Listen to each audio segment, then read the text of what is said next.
Тамисис, здравствуйте! Сейчас мы с вами находимся в Туганово-Лем. Посмотрите внимательно, это памятник Ишпичмаку. А вы знаете, что Туганово-Лем – это центр гастрономического туризма.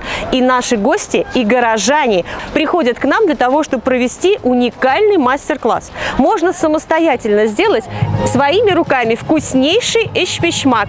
А как у нас проходит этот замечательный мастер-класс, нужно прийти и узнать, и попробовать приготовленное блюдо своими руками.